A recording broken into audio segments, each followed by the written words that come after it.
Hello everyone, my name is Christian. Welcome to my hobby blog. I am very excited today because we are doing the second season of The Expanse in the Exploring the Expanse video series. And I want to welcome back Amber and Laura to the channel. Welcome back. I guess we can jump right in. What did y'all think of this season? I just finished it this morning and I'm still really hyped. I loved it.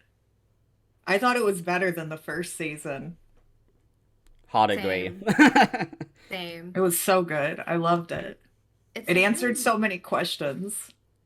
it's a real meaty season too. Like you get a lot of the story. You're getting bits of book one trickled through the beginning, and then we're introducing new characters too. So there's like a lot going on, and I feel like in terms of pacing, it's great because yeah, it's a longer season and that could sometimes make things a little bit more boring if they're trying to fill more things. But with the addition of the new members, I think it works out really nice. Yeah, I really liked how the end of book one was feeding into season two, kind of book two content.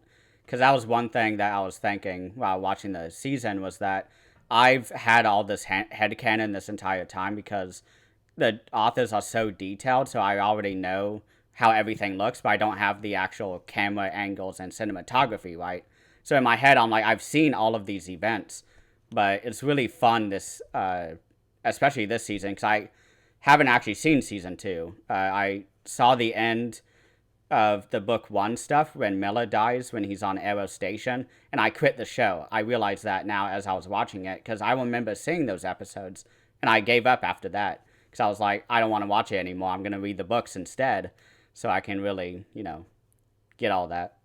Yeah, there the beginning obviously is such a strong start. We have the ending parts of Eros, and then we have the aftermath of the whole sending out the Rossi as a gunship to this like secret site military base. Not military, but someone's using it like militaristically. Is that a word? Okay. But there's this whole Thoth station battle. And I remember the first time that I watched this show, that really stuck with me because at first I was like, okay, like the visuals are cool. This is interesting what's happening. But it took me a second time watching it to really understand the whole strategy of what the Rocinante crew was doing there. And I mean, we had the two drop ships with I don't know how many people were on each, like 25, 30, something like that. 25. Miller, okay. Miller's on the one, and they just kind of play this whole, I don't know, scam. They're like, oh, radioing in. We've lost some cargo. Don't worry about it. We're coming by to pick it up. It's ours. Don't touch it. And then the Rocinante is just in free fall. So they don't have a drive set up. So they're not able to be perceived by other ships as a ship because they're not outputting any, I don't know. The energy Yeah, signatures. yeah. So I really enjoyed that. And then the way that they hide themselves inside of this ring, I loved it. I loved it. And then Alex like kind of rolls himself out of it and he's like, surprise. It's really enjoyable, really enjoyable. And I love setting a season up with like a really interesting kind of action part in the beginning like that as opposed to lots of exposition and storytelling. So they had to do that in season one. Here they were just kind of off to the races. Yeah, and the choice to have the end of book one because that is such a big ending and it's very satisfying. But to start off with that, it really gets the viewer going because it's like, what else is in this season? What else do we need to address? And it ends up it's Mars, and that's when we get the introduction of probably the best character of the entire series, Bobby. And we're along for the ride after that, and it's just pure high octane action mixed with high political intrigue, and I just love everything with that. And that's why book two was such a strong book for me, because we get Bobby and Avasarala as the focus, and they're not really the focus of the season. We have kind of the three main factions or groups of characters that are sharing equal one, or I guess one times for the episodes. So it's really fun Yeah. seeing all of these different plots. And speaking of the Mars, well, not Mars, but the them separating as two different groups and Rocinante falling into orbit, we have one of the funnest kind of side characters of Diogo, who I completely forgot about, and I don't even remember him in the books. He's a great character in the show. Love the character, hate the character. Well, yeah, but I Like, enjoy like his dance moves. I loved when Miller and him were in his apartment and he was just jamming. And yeah. then I also love his relationship with Miller because he's always kind of like finding him places. It's like, no, no, Pampa, you come with me. I Yeah. love it. I love it. I love him. I love his role in the second season. He's really like instigative in the second season, but it works out. And he Yeah. becomes like Miller's little sidekick buddy. Yeah. Definitely. I think he did a lot to soften Miller's character too in the second season. Like having Diogo around gave Miller like a lot more humanity and presentation because finally it seems like he cares about somebody other than just himself or his obsession with Julie. Like, Right. Right. I thought Diogo was great. So I wanted to ask you guys both this question. Do you think Miller was actually talking to Julie? Like, do you think that that was literally her there, or was it some type of like psychosis or something like that? Like, how did you interpret it? I interpreted it as the proto molecules representation of what it could consume out of her conscious mind. So I took it as like the proto molecule mimicking her, but I didn't think it was actually her. Okay. I feel the same way, but I think there is a tiny little bit of her still in the consciousness of the protomolecule. Because, I mean, she was able to, or we don't know if this direct, well, she had in Eris going to Earth, but I mean, it made sense kind of what they were predicting, and that, you know, she wanted to go home. The protomolecule was talking about her ship, and so I think it's mostly just an imitation, but I think there's a very, very tiny, like, impulse that's trying to push through all of that. So, So something kind of like a hive mind, like yeah. she's a part of this. Yeah, I actually was calling it the hive room when, Okay. like in episode two, when they bust in, like when Fred Johnson's people go and they take over the station where Dresden was. Like, I'm like, oh shit, things went real south real quick in the hive mind room because they're all connected. Like, all of those scientists were connected. So I just kind of assumed the protomolecule operated on like a hive mind. Okay. Yeah. Yeah, absolutely. Like that was pretty much how I interpreted it as well. Like they're feeding more and more data to this organism and it's using all of it in some way, I guess. But it's like a shared collective. Like when they're when we get that part with Diogo and he's like listening to this music and he's saying like, yeah, fresh new tracks off Eros. And Miller is like, Eros is dead. There's no one alive on Eros. And he's like, yeah, but it's still talking.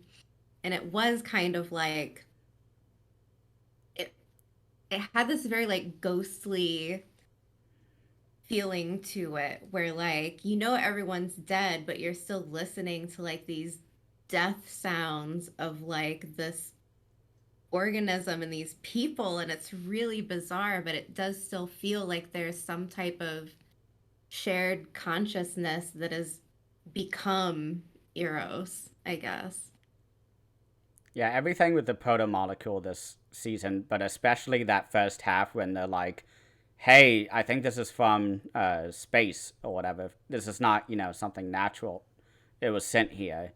And when they start really, going into the radio part, when Diogo talks about, "Hey, there's still music," like it just chills me just thinking about that. Where it's like we know that everyone's dead there, but it's still talking. Like when he said that, it's just like it was spine tingling. Like, and there's many moments with the proto molecule like that as the season goes on, but it's just the beginning when it comes to those moments. And I didn't remember actually from the books that Miller went down to talk to Julie Mao because I don't know, it just somehow escaped my head. I remember them going to Venus and crashing there, but I don't remember any of the dialogue. And it was such a great scene too. So interesting Yeah. I what I agree. remember. I want to add in kind of a frivolous comment here, but when I was watching it, I was like, oh, the sounds coming off of Arrows sound like, B-side tracks from Nine Inch Nails. I wonder who it was. Like now I want to look I'm up. so, I really want I almost looked it up a minute ago because I was like, I gotta know who made all of this industrial music. Right? Yeah. Okay, so what about the episode where they bring, is it Dresden? I'm trying to think. So they go to the dropship, or the dropship's land. They take the people out of there. We've got all of these people in this like scientific hookup where they've got tubes and wires and they're all like doing this stuff. And the one survivor, the one guy that they don't kill, they bring back. And then we have that moment where Miller just shoots him. And I wanted to ask you guys about it because I go back and forth on this so much where I can see it from every point of view, but I also don't think that Miller killing him was that terrible of a thing. Like I know they're all upset because you could have gotten a lot of answers from this guy, but at the same time he was making too much sense. And this guy was just going to end up, in my opinion, being sold off to whoever. Like he pretty much has the keys to making like the biggest, the most dangerous weapon of all time. So like he would just be like an incredibly important prisoner. And like we did see, he gets stolen. Like Anderson Dawes takes this guy, or one of the guys, one of the scientists. The other guy who was leading the experiment, though, they kill him. And I'm like, man, on one hand, a trial would have been cool. But on the other hand, like, I can sympathize with Miller in that moment. Like, I'm not saying, like, yeah, you should just kill people like that. But at the same time, like, In the circumstances, yeah, when you take all of the circumstances and then look at the whole picture as a whole, I think it's really pretty understandable why Miller did what he did. I also understand why Holden and Fred Johnson are ultra mad at him, though. yeah. I mean, like, they just, Holden and the Rossi crew, like, they just watched that second dropship explode. Like, 25 people dead for what? Maybe they thought that they could extract information from this guy, but instead, like, what do those lives mean now that this guy is dead? I guess you can interpret it many ways, but I don't know. It's a fun little like moral quandary here that they drop in our laps where I'm like, oh, like I get why Holden's pissed, but I also understand why Miller did it. And I also think Miller did it because he just wanted payback for Julie. Like he could have said anything he wanted, but deep down, I think it was payback. Well, you and I had talked about how I thought he reverse engineered his answer to suit his narrative. Right, right, exactly. Also, like with what you're saying, it makes me think of where Anderson Dawes tells Holden, forget about right and wrong. That's only going to confuse you. Yeah, Good yeah, people do things for bad reasons, bad people do things for good reasons. It's all in what you believe about your reasons. right, right. I don't know. I just think that's such a, I don't know. It's a really fun episode because for one, like the first time I watched it, I was not expecting that. And I was like, oh, damn. Okay. All right, Miller. All right. Yeah, I didn't expect that I didn't expect him to just like be like, okay, well, gonna shoot him. Like right in the middle of a sentence. But then afterwards I was like, I mean it tracks for Miller playing fast and loose with the rules. Mm-hmm. The whole Rossi plot line this season, I love where it goes. And I love too, like how it's mirroring all of the stuff that's going on from their perspective. We're seeing things on Earth now start to get a little bit more questionable, and like the plot thickens with the mysteries on Earth and Avasarala trying to work everything out. And I love her brain. I love her watching her put the pieces together so much. My thoughts on her have totally changed I was gonna Yeah. by ask. the end. I really didn't like her in the first season just because like her standpoints of like Earth must come first regardless of how it affects everybody else, that kind of thing. But then when she comes to see that things are like really pretty bad, like a lot worse than she really is, like she steps in and starts, it seems like she's more concerned about like all humans as a whole and not just earthborn humans anymore. Yeah. And I love how smart she is. Like I also Excuse me, madam. Where are you going with this? anywhere I goddamn like. That was my favorite line in the whole season. I've been using that like I'm gonna say it to anyone who asks me that. It was the best line ever. I was like, I'm in love with her from this moment on. Yeah. Yeah. I love that. Especially when oh, go ahead. Well, just that whole scenario with like the interrogation, not interrogation, but them having Bobby recount her story, I guess. I at first didn't like Bobby for the same reasons I didn't like Avasarala, but like when Bobby cut it loose with Mars, she went all the way out. She was like, I'm totally done. I'm leaving. I'm out. Yep. I do really like her tenacity about acclimating to the atmosphere and the horizon and the light intensity of Earth. Like everybody else is falling over and vomiting and struggling and wearing like special glasses and she's like, nope, I'm gonna just go without anything. I'm gonna prove I can do everything by myself and the best. Whole line in the book where it's like her mantra and she keeps saying it to herself, anything you can do, I can do better. So that is a very like Oh, that on tracks. point observation. Yeah, that tracks. Yeah, I was surprised because we don't really get a lot of like Bobby on her own, just away from everybody. She's very much a hostage throughout most of this plot, and when she leaves where she is and starts wandering the streets trying to find a way out, I really like that moment that she has with the two men, one of who teaches her how to walk and look like an Earther, because he's like, come on, like, you are so obviously a Martian. Like, you need to, have your feet together, look down, and go up, millimeter by millimeter.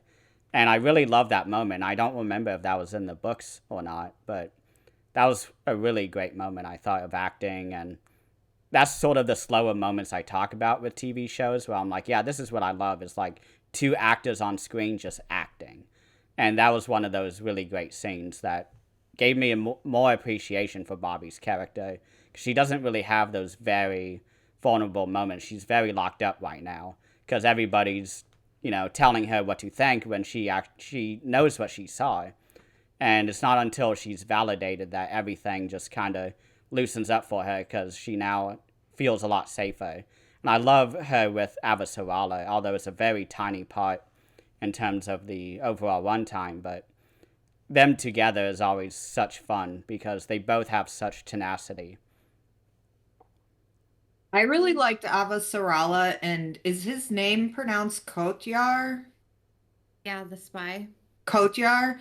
Yeah, I really enjoyed their relationship. It's kind of tense, but they obviously understand each other at the same time. Even like at the end, where she's like, I understand, like, if you've got to sell me out, like, it's the reasonable decision to do. But she was like, but give me the gun. Like, don't make me Yeah. go into that, like, with nothing. Mm-hmm. Yeah. The whole, I mean, I love, okay, these three characters together is such a treat because you have Avasarala, who's like political mastermind. Then you have Kotiar, who's, I mean, he deals in secrets, he deals in spying.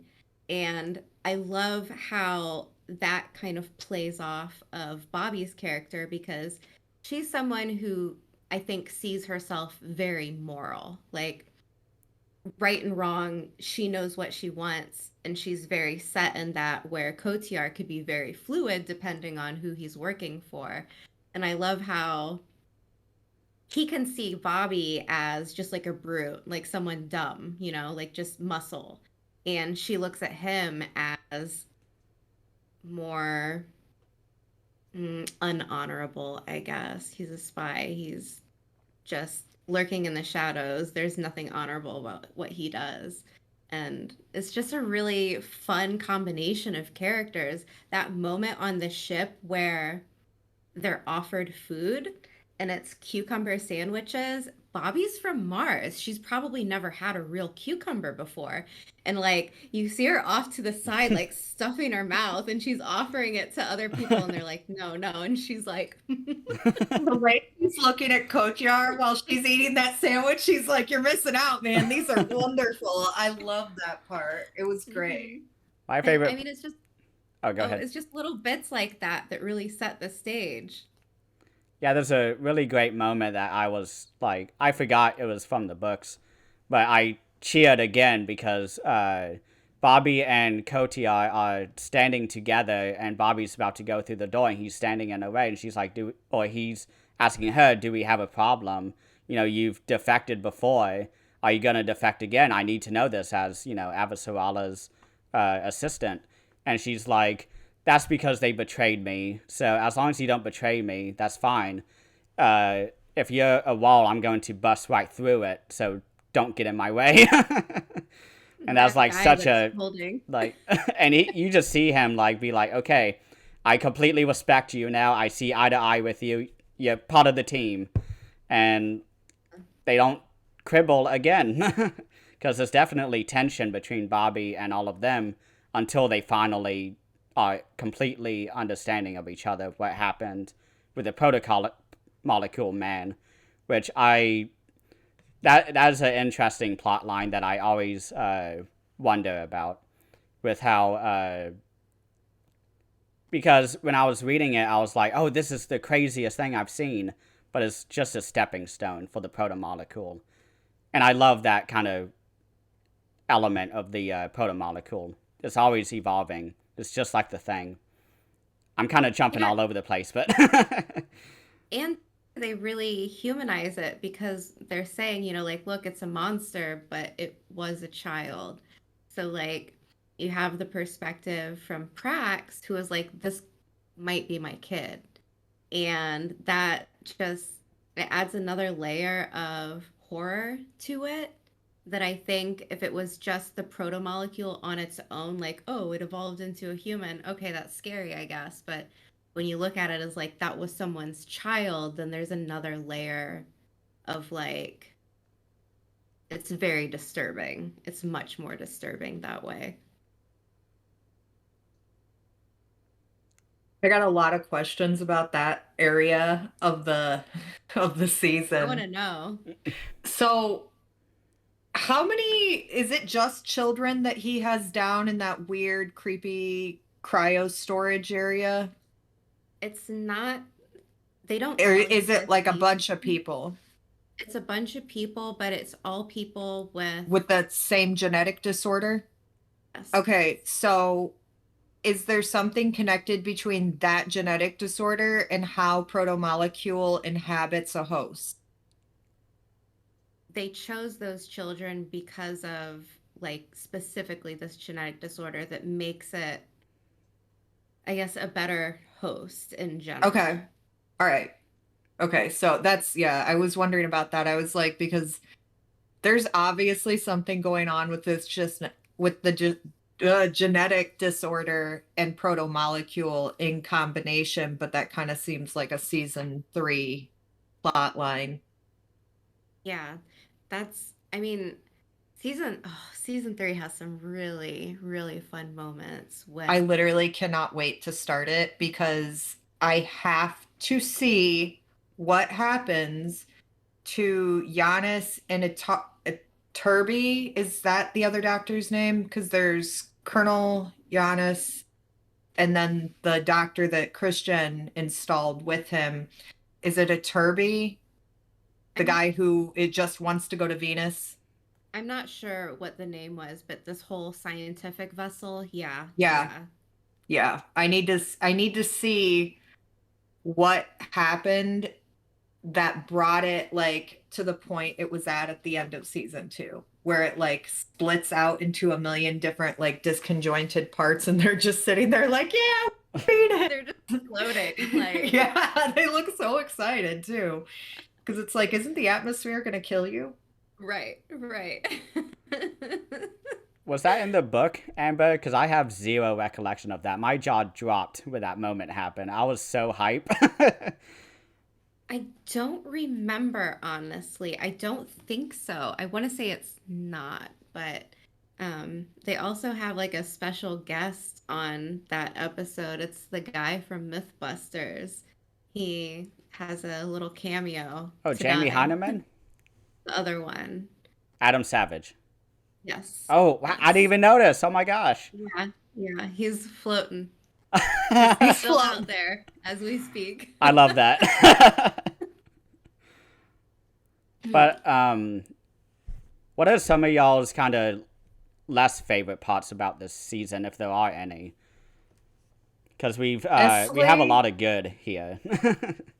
the season's phenomenal, but the Julie Miller plot got very weird for me. Like where it went, he goes down there, she's there, they've never met, now they're in love and they're gonna spend eternity together. I mean, I get that they're gonna die, but at the same time, like that was just that plot still hits weird for me.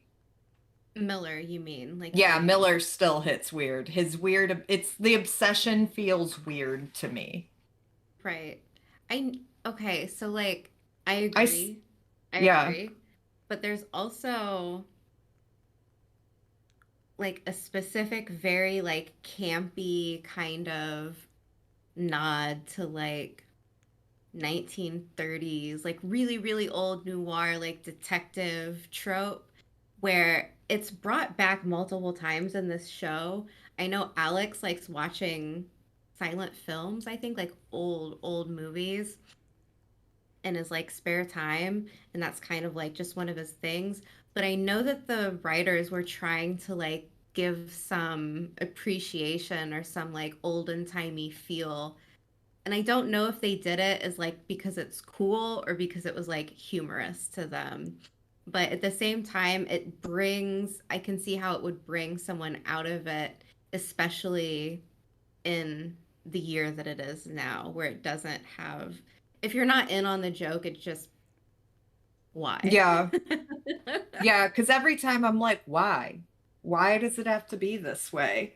It's like he's a dark and brooding detective who pretends to just be very aggressive and a brute, but deep down he's a soft romantic. It's like I don't know. I could see, I guess from my perspective, I'm like, this man is unhinged and unhealthily Yeah. obsessed with this woman who he's never met. Even if he's being paid to kidnap her, like that makes it even a little more weird, I guess. I mean, there is something wrong with Miller. Like, Yeah. I love Miller. I love the character, but Yeah, there's it's something wrong with him. he's not like totally horrible. It's just that specific arc in the story. I'm like, why? It just doesn't like it has never set right with me. It's just that specific aspect of it. Like the rest of Miller's like time in the story, it all makes a lot of sense. It's enjoyable. He plays his role. Not everybody can be like not instigating. He's an right, instigator. Like it works for right, him though. right. But I mean, like, even on top of that, like, I don't think, like, like in terms of his mental health, like, I don't think he's all right because Oh, absolutely not. He's unhinged. like from the authors, like from something that Ty Frank has said, he was like, this whole thing with Julie, like him seeing her on Eros, like they never disclose whether or not she's actually there. They're like, we left that completely open ended so that people could decide for themselves. Like, is he imagining this? Is there actually something there? Like, there's no answer to that question, which is why I asked you guys just to see what you thought. But if he's capable of just like hallucinating this, like, there's probably some other things happening with the poor guy. See, I didn't think he was hallucinating. I thought he was just participating in a presentation that the proto molecule was putting on. Yeah, I felt like the Because, like, was he proto-molecule. hallucinating it? Is that a thing? Did I miss that? Like, was there some indication he was hallucinating? No, this is just something that the Oh, author has okay. said that like there's no right answer to this question. Like she could be there, she could be almost just an interpretation, like you said, or he could be completely seeing things that aren't there. Like, True. yeah. Hmm. One thing I wish the show kind of beefed up a little bit, because we get a lot of Prax in the book, but in the show, I think because we're not in his head as much, I wanted a little bit more of him. I mean, I just love his POVs so much in the books. He's a lot more involved, and the way that he saves everybody at the end was such a nice touch too, because everybody fails at what they're trying to do because the protomolecule monster is just doing whatever it wants. And Prax is like, hey, I'm going to, I'll volunteer to hold up this piece of technology and I'll let go. And Naomi's like, let go, please let go. And he does it the last second. And I really love that shot, by the way, where slow mo, the protomolecule man is like getting up and the big engine behind him is like powering up and just psh. Like, I really love that Alex did shot. good. Alex Yeah. did real good there. Alex Hmm. become a real space cowboy in season two. He's one of my favorite characters this season, honestly, because in the I books I like never him. cared for him, personally. I like him a lot. Like he wouldn't be my primary favorite character, but I enjoy him a lot as a secondary, like supporting role.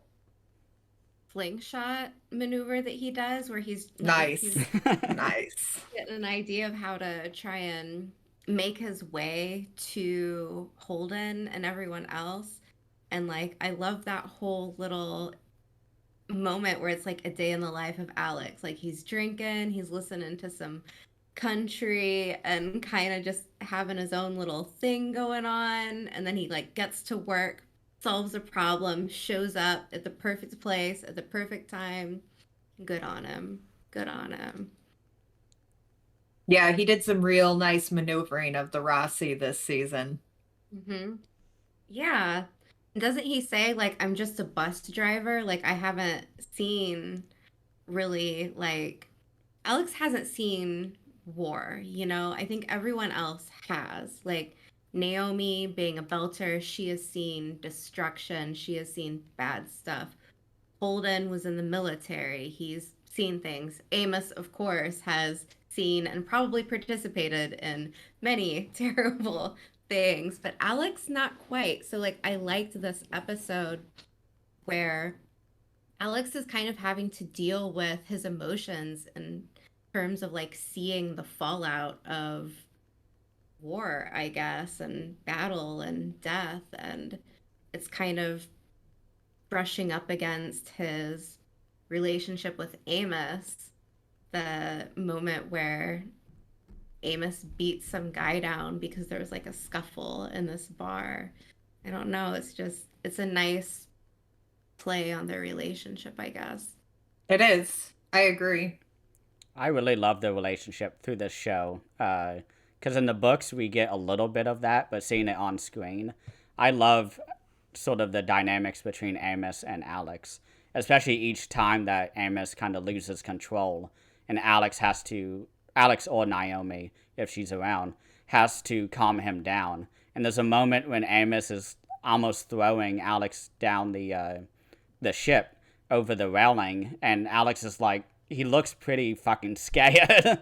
Like Amos is really about to just snap and kill him, but he walks back from that cliff. And I really love the development of that relationship throughout the season and how they end of being a lot closer to each other after the uh, monster is evaporated and the jet engine fires.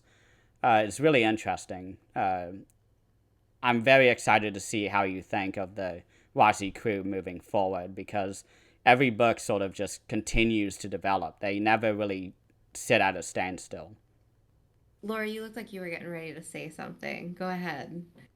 I really enjoy the whole cruise dynamic together. They all bring something different to the table and it all works together in a very like synergistic way. I guess that's the best word I could come up Yeah. for it. Like they work together really well. But there were a lot of points in this season where they're kind of like separated from each other. And it was nice to see how they engage with things like when it's not all four of them together. Like we get to see Naomi and Amos on is it the Sombulus? The Sonambulus, and we get to see Alex like and how I know that this is earlier on, but I think Alex makes a really nice concierge for people at Tycho, like how he's trying to help the people that they picked up get settled. Like it was nice to see, a more human side of Alex other than him just being the driver and like the cowboy persona. Right. And I Right. like Holden a lot more this season too. That scene where he's trying to divert like a big problem with the weeping somnambulist getting shot down, that message that he puts out, whew, that was good. That was That good. was real good. He did good. Episode 12 was phenomenal. Yeah. Actually, this season had a lot of really good episodes. Like, it did. It had a lot of good episodes. When I was looking at Christian's list, I was like, man, I don't know how I'm going to pick one. I mean, I did land on one, but I landed on one, but I had four at the beginning. yeah. Yeah. there's there's so much. I mean, there's so much happening. It's hard. It just I don't know. One thing that I like that we haven't talked about yet and it's not even technically relevant is the Solomon Epstein arc that they included in episode 6. Like I really enjoyed like just watching those little bits and pieces of his backstory because it gives a lot of like context to how we arrived at the level of space travel that we are able to do in this series. Laura, I thought of you. So remember when we were talking, you were like, why didn't he just like call his wife like on a Yes, I voice had a lot of message? questions for why Solomon died because I felt like there were several points he could have saved his own life. I figured it out. I did a little bit of searching because I was like, man, yeah, the way that that went down, I had to suspend disbelief a little bit. But Right. so when everything goes down, he can't call via the ship because it's in Mandarin, I think. And when he actually gets to the point where he can, when he's thinking about it, the G force is already so high, he can't speak. Like he could grunt, but that's about it. He could barely move his limbs. That's what I thought it was. I figured it was just kind of a thing where he didn't think about it until it was too late. Like he Right. didn't think about trying to call his wife Katie until he had already reached the G for like long-term G's that he couldn't speak or really move anymore. So Yeah, this led he me down the probably should have. rabbit hole of like watching people doing G-force training online. And let me tell you, the Expanse made it look so much nicer. They look human. In real life, like your whole face changes. Like your eyes get pulled open. Like it is horrifying. Sound comfortable. Yeah. Yeah. I had Yeah. because that's one of the first short stories that I read because it's in the reading order that you had sent Amber last year. That was one of the first short stories to read. I think after book two, I think they said it, and I forgot about that short story. And so when I saw it on the screen, I was like, oh yeah, I forgot about this. This is great. We're getting all of the explanation of the space travel as we've talked about, and I really love seeing that short story being adapted, and I forgot it existed. When you have a season with 10 to 13 episodes, you have that option to put stuff like that in, which I miss it. I miss that in TV quite a bit, but what can I do? There's something that I really want to talk about though, and that's just Bobby, like overall as a character, because I've said this to Laura before, but when I first watched the show, so I watched the first two seasons before I read the books. So I know Bobby from the show first. When she was introduced, I was like, look at this jarhead. Look at this absolute, like, just, is there anything in there? Like, she's just muscle. Like, and then this complete blind following to this mission of Mars and everything that the Martians stand for, which I'm sure is just beat into every generation on Mars because they're all working to this towards the same goal. And that only works if your communities, if your nation, like if your social your entire social standpoint is the same, a singular focus and almost monolithic. And they also have force, like mandatory um, time spent in the military. Like everybody has to serve some way or another. So like you're really like beefing up this whole like very patriotic, nationalistic side of Mars, which up until the season you don't really get to see. Like you get a little bit of it on the Donager, but everyone on the Donager was like seemed really cool considering the circumstances. So like Considering they seeing let him leave with that ship. right, right. Right. So like when Bobby was introduced, I was like, I don't know how I feel about her. And just her attitude, like just totally rubbed me the wrong way. Like, oh, I'm big, I'm bad, don't get in my way. And I'm like, all right, whatever. But to me, like the most, I guess, interesting and exciting thing to watch is like the veil being lifted from her eyes and seeing like just because you fight for this country doesn't mean it has your back.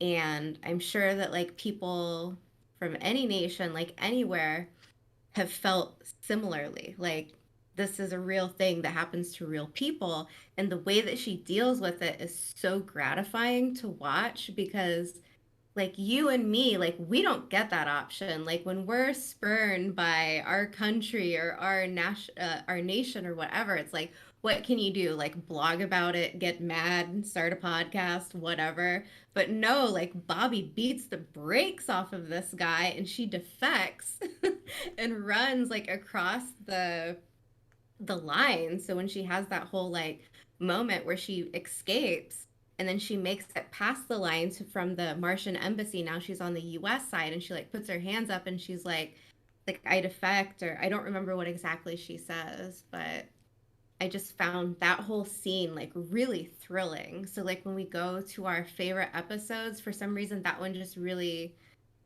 spoke to me for whatever reason. I just think that it was really gratifying to watch her like act out. And I don't know, like maybe I just enjoy a little bit of like righteous rage from time to time. It's fun. I think the reason why she raged out, it was like totally understandable. Think about what she went through in episode 6 Hey, on Ganymede.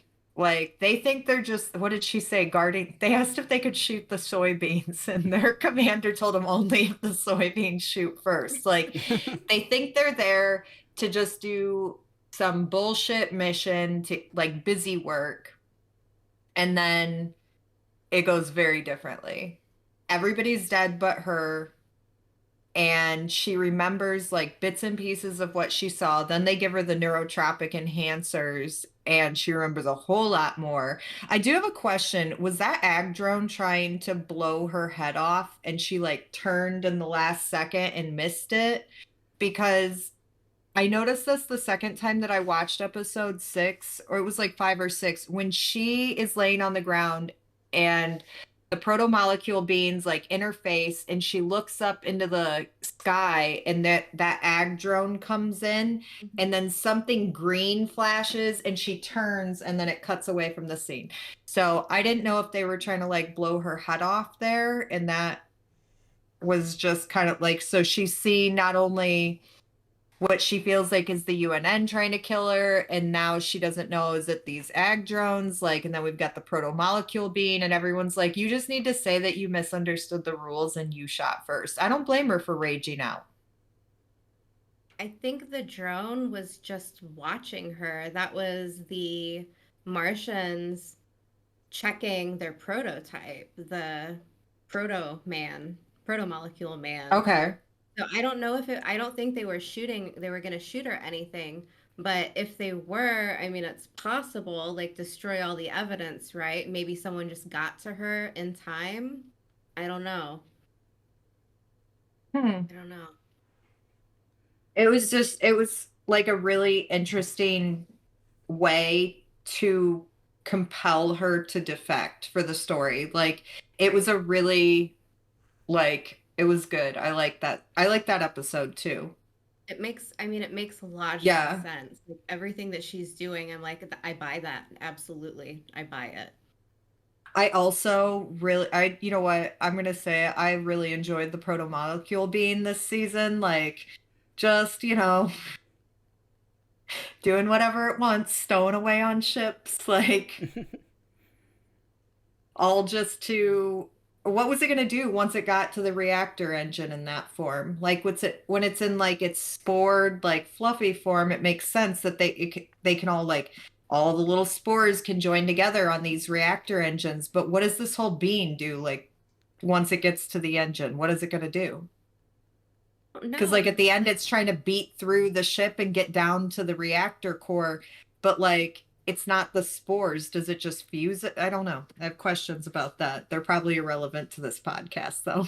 no, I think it's like a chameleon just like needing the light, like the heat, like it's just driven to it. Like Okay. it's the proto molecule itself needs it for fuel. So like I don't know if it's like a proximity thing or is like it's literally gonna like snack on the thing. I don't know.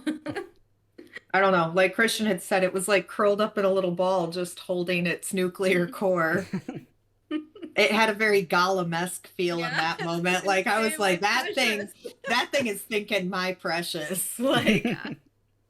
One thing that I was surprised about is how interesting Aaron Wright became, because he's just kind of there in the books, and this season he's acted so well and so interesting to watch, and him with Avasarala is just really exciting to watch because he's a lot more toned down and a lot more terse, while Avasarala is more uh, sort of direct, while yeah, and it's just I really love seeing them talking to each other, and they both know each other so well. They cut through the bullshit, and they're like, "Yeah, what are you really hiding? I want you to convince Mars to do the peace talks, all this stuff. We know that they are doing these weapon testing. We need to get a hold of Jean Pierre Mao."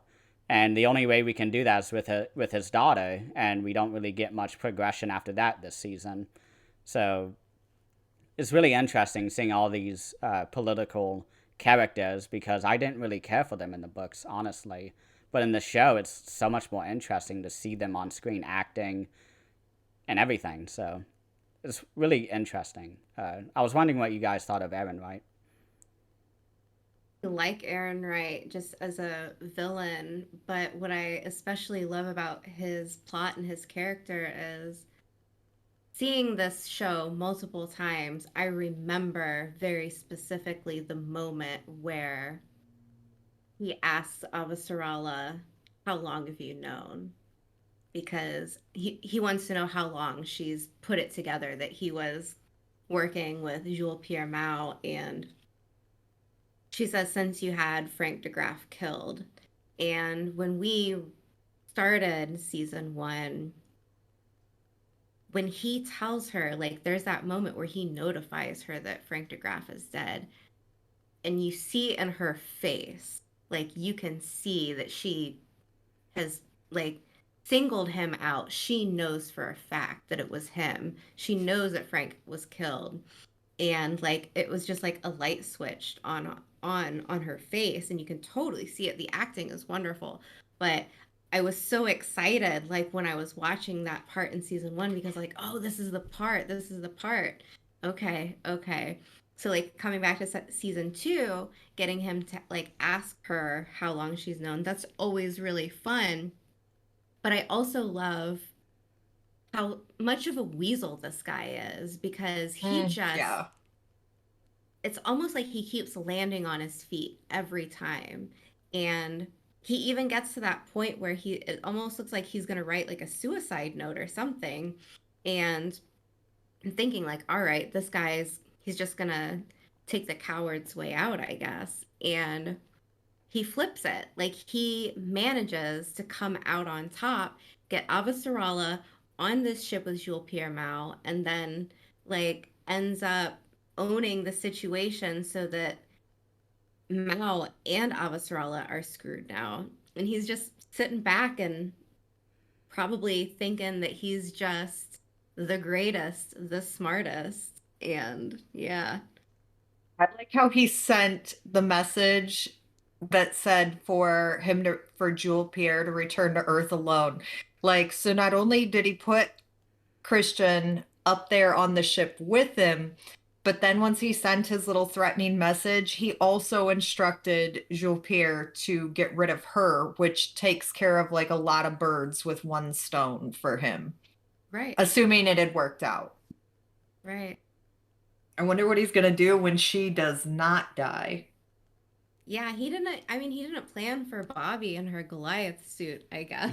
So, No, I don't think he planned for the aides that Christian brought with her. And that was smart when she got off the ship and she was like, they're my aides. She didn't get like that could make them sound like just, assistants.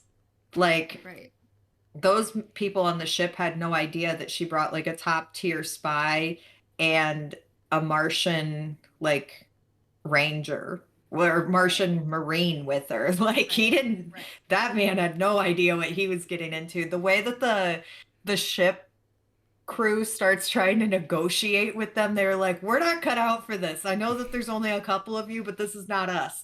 And then right, when Bobby gets back to where her suit is, and she's like, you can either let me in or I'm just going to do it anyway. And he's like, beat me up a little, make it look like I didn't give in. I love that part. I mean, it's so realistic though. Like Yeah. she's like, If I were him, I would have done the same thing. yeah, is this person worth dying for? And he did the math quick, and he was like, right this way, madam. He did the correct math there. Yeah, yeah, I love that end scene in that episode where, I mean, she's just hulking out, like throwing these dudes against the walls. And then like that last scene is her like reaching to take Avasarala's hand. And so now it's like, ooh, like now we've got a team. Like this relationship has solidified now. Episodes 12 and 13 were so good. Like, It was so hard for me to pick a favorite between the two because it was like two finale episodes Yeah. back to back. That's what they felt like. The Venus exploration final moments were probably one of my favorite scenes from the whole season, though, because my mind just exploded with questions. Because my favorite character, the proto molecule, was the star there. Yeah. Give it the old razzle dazzle. They gave it the real razzle dazzle. I really liked this whole side plot with the weeping somnambulist. It Just was really tears. right? Yeah. Like it was just so good. And Naomi, like you can really tell like she's such a caring individual. And again, like I don't like to default her to that role because she's like the woman of the Rocinante crew, but she really just is. Like she's just the heart of all of these people on this ship. And this whole scene playing out between her and this big guy, I forget his Champa, name. Champa. Champa. I Champa. sobbed. I Yeah. sobbed at the end of it. When he does this and Yeah. he like pushes her back on this ship and I mean he's gonna die there. He left, like he gave up his spot so that Naomi could get these people back to wherever they wanted to go. And it was just like oof, like brutal stuff. But I don't know, like that episode broke me. It always does. Yeah. Champa putting her back into the airlock and then I cried. I cried both times that I've watched the episode twice. I cried both times. It was it was a lot. And I can see where you say you don't want to like typecast her as the caring one because she's the woman. I would say that her and Alex are the two more humanitarian members of the crew because we have Amos, who is clearly has an antisocial personality disorder. And then we have Holden, who looks at everything through the eyes of objectivity. And so you need people like her and Alex to care. Right. Right. I think that the way that Alex and Naomi care is not like a weakness or a hindrance to them. I think that it really rounds out the crew in a really balanced way because if everybody acted like Amos, it wouldn't be the same. Yeah. Or if everybody acted like Holden. I wanted to bring this up before we run out of time because we Okay. have not even talked or mentioned Kamina Drummer yet. And Oh, she is fire as a character. I love her as a character. I remember, I mean, I've been trying to get Laura to watch this for a while, and Laura's like, Amazon keeps pushing it to me. I don't know why I haven't watched it yet. And for me, it's like, I love a lot of these characters, but specifically, the women characters on this show are just like, They're good.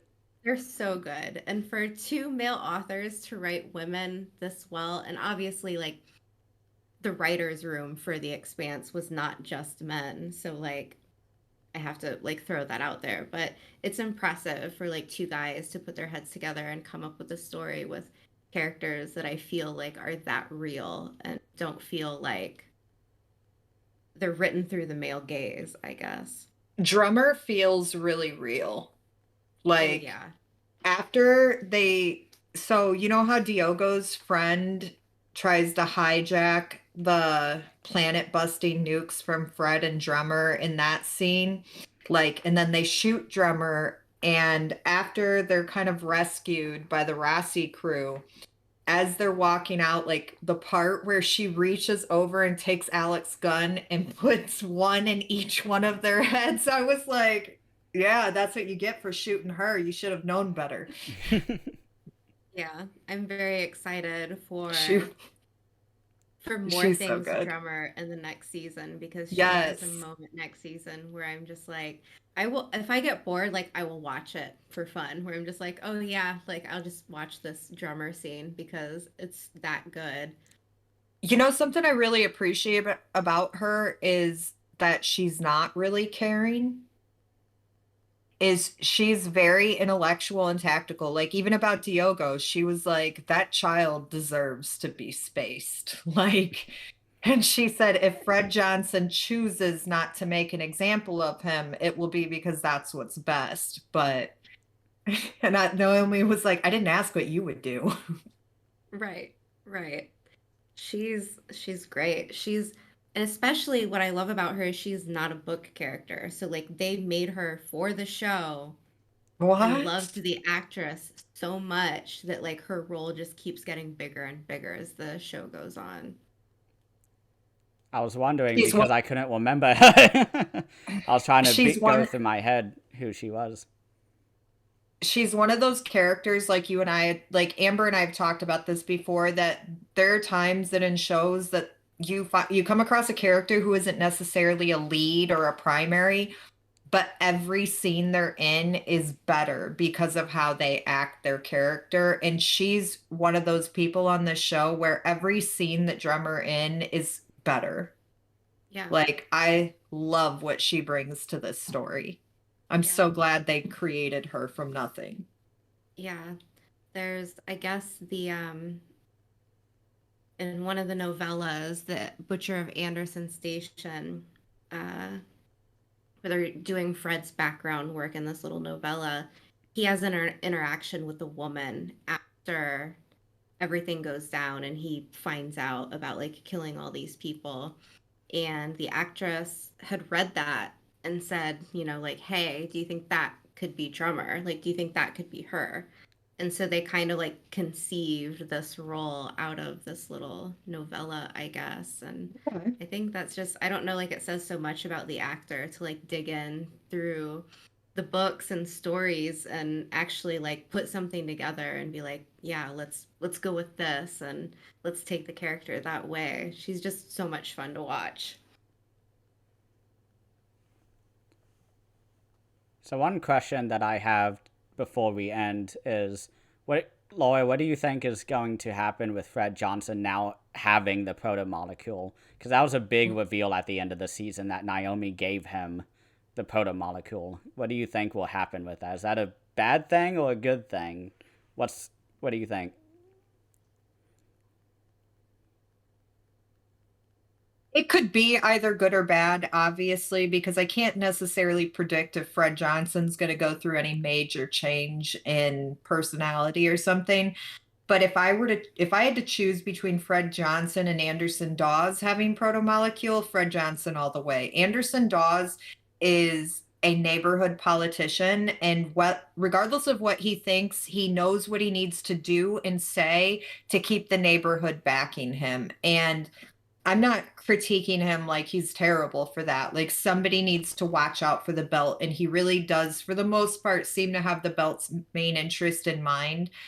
But Anderson Dawes doesn't think out into the bigger pictures, and Fred Johnson does that. What do I think Fred Johnson's going to do with it? I think he's going to sit on it for a while until he can find the best way to tactically use it to his advantage. Because he even talks about in this season that in order for the belt to have any sort of success or for them to have a place, they are going to have to use every edge and tactical advantage that they have against Earth and Mars. Yep. So I am interested to see what he does with it. I think he's going to keep it a secret too. Interesting. That makes me feel like I'm wrong, but I'll find out later today. So, is there anything else that we want to touch upon before we end, or because we've had a really great conversation, and I'm ready to see season 3.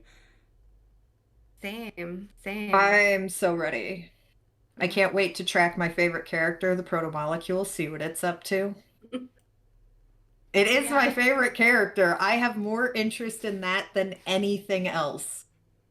The you're gonna science in this show is a 10. you're gonna enjoy the next season then. Yeah. Mm. The season set up like a lot of really good climatic points for them to address in season 3. I actually like the flow of this season a lot too. Same, same. There's I, I'm not 13 gonna say episodes is anything. the best way to do it. Every show Yeah. needs to go back to 12, 13 episodes. I forgot how nice it is when a show has that many.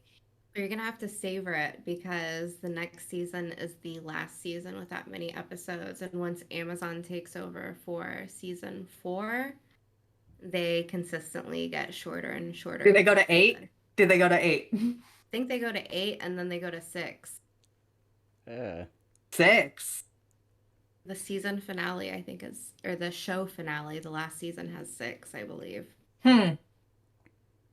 Interesting. Yeah. That's disappointing, but it's not going to stop me from watching disappointing. Right. Right. Okay, cool. All right. Awesome. Thank you all so much for joining with me today to talk about The Expanse Season 2. And thank you for everybody who's still watching. Please go check out all of our channels. The links would be in the description. Brick Without a Wall for Lowe. And then Road to Valon for Amber. This was such a great time. Can't wait for the next one. Yeah, it's season 3. I can't wait to gush about Proto Molecule again.